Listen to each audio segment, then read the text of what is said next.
चिन्तासँग डराउनु नै तपाईँको चिन्ताको कारण हो।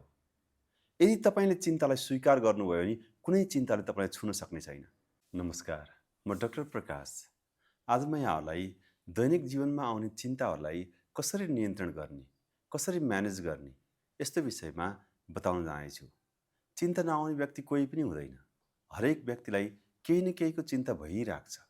त्यो चिन्तालाई कसरी सम्हाल्ने त, कसरी सहजै रूपमा लिने त, यस्तो प्रभावकारी टेक्निक यहाँहरू समक्ष लिएर आएको छु।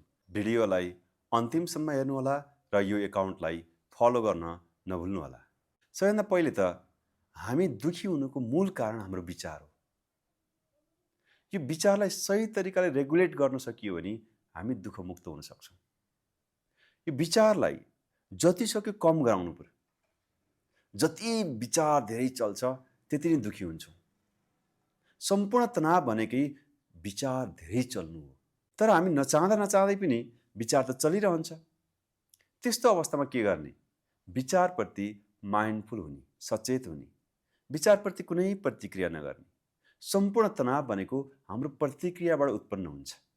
जब हामी कुनै विचारसँग लड्दैनौँ, फाइट गर्दैनौँ, झगडा गर्दैनौँ, विचारलाई स्वतन्त्र छोडिदिन्छौँ, मात्रै विचारप्रति द्रष्टा भाव राख्छौँ, कुनै प्रतिक्रिया गर्दैनौँ, विचार बिस्तारै आफै विश्राम लिँदै जान्छ। विचार बिस्तारै हराउँछ। जति हामी त्यससँग द्वन्द्व गर्छौँ, जति हामी लड्छौँ, फाइट गर्छौँ, विचार एकदमै दुखी भएर आउँछ। त्यसैले विचारप्रति लड्ने होइन, विचारलाई स्वतन्त्र छोडिदिने हो, मात्रै त्यसप्रति द्रष्टभाव हुने। जब हामी एकदम चिन्तित हुन्छौँ, विचलित हुन्छौँ, तनावग्रस्त हुन्छौँ, त्यसको प्रत्यक्ष प्रभाव दुईटा चिजमा पर्छ। एउटा शरीरको सेन्सेसन, अर्को हाम्रो सास। जब हामी धेरै चिन्तित हुन्छौँ, सासलाई नियन्त्रण गरेर एज युजल नर्मल कन्डिसनमा ल्याउने अथवा त्योभन्दा गहिरो लामो गराउने। अर्को रिस्कको प्रभाव हाम्रो के हुन्छ? शरीरमा पर्छ। शरीर तात्छ, झमझमाउँछ, सर्कुलेसन छिटो हुन्छ, शरीरमा केही न केही असहज फिल हुन्छ, रातो तातो हुन्छ। त्यो सबैलाई के गर्ने? बिस्तारै द्रष्टा भएर हेर्ने। यो सम्पूर्ण तनावको कारणले मेरो शरीरमा कस्तो प्रभाव परेको छ त?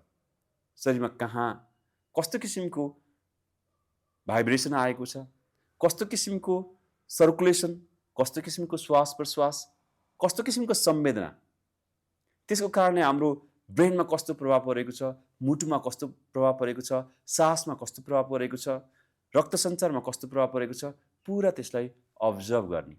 सकिन्छ भने शरीरको प्रत्येक पार्टमा त्यो वरिको प्रभाव के छ त्यसलाई हेर्दै म यो चिन्ताबाट बाहिरिँदैछु, मेरो शरीर रिल्याक्स हुँदैछ भन्ने अभ्यास गर्ने। जब तनावग्रस्त हुन्छौँ, जब चिन्तित हुन्छौँ, शरीर एकदमै अस्थिर हुन्छ, शरीरले के गरौँ कसो गरौँ हुन्छ। तर हामी शरीर नचलाइकन राख्दाखेरि त्यो सबै तनावहरू शरीरमा दबित भएर हाम्रो मांसपेशीहरूमा, हाम्रो नसाहरूमा, हाम्रा नर्भ्सहरूमा जान्छ। त्यसैले जब चिन्ता उत्पन्न हुन्छ, शरीरलाई जति सक्यो चलाउने, हिँड्ने, डुल्ने र केही काम भएन भने म्युजिक लगाएर शरीरलाई भाइब्रेट गरिदिने। यसले तत्कालै तपाईँको वरिबाट तपाईँ बाहिर आउनुहुन्छ।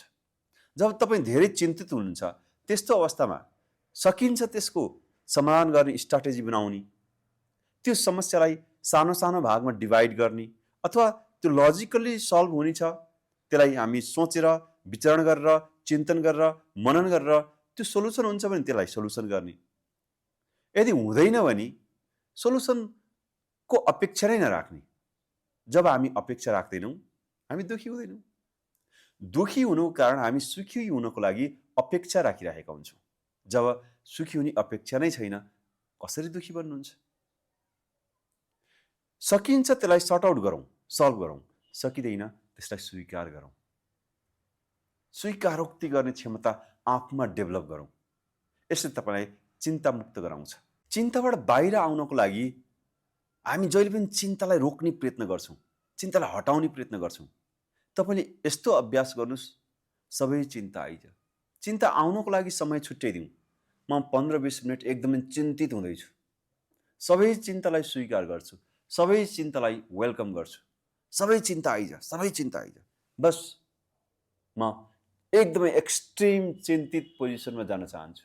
जब तपाईँले यसरी आफूलाई स्वीकार गरेर सबै चिन्तालाई इन्भाइट गर्नुहुन्छ, ती चिन्ताहरू एकदमै कमजोर हुन्छन् र र तपाईँको चिन्ता हराउँछ। त्यस्तै गरी जब तपाईँ चिन्तित हुनुहुन्छ, तपाईँको सासमा यति ठुलो प्रभाव पर्छ, सास एकदम ऱ्यान्डम हुन्छ। यदि तपाईँले सासलाई रेगुलेट गर्न सक्नुभयो अथवा कुम्भक प्राणायाम गर्न सक्नुभयो भने चिन्तालाई तत्काल तपाईँले नियन्त्रण गर्न सक्नुहुन्छ। कुम्भक प्राणायाम भनेको सासलाई भित्र लिएर रोक्ने, जतिसक्यो लामो रोक्ने, फेरि सासलाई बाहिर छोड्ने र बाहिर छोडेर रोक्ने। यो अभ्यास 10-15 मिनट गर्न सक्नुभयो भने तपाईँको चिन्तालाई ठुलो राहत मिल्छ। यस्तै धेरै टिप्स, जानकारी र स्वास्थ्य सम्बन्धी जानकारी, योग सम्बन्धी जानकारी जान्नको लागि हामीलाई फलो गर्न नभुल्नुहोला। नमस्ते।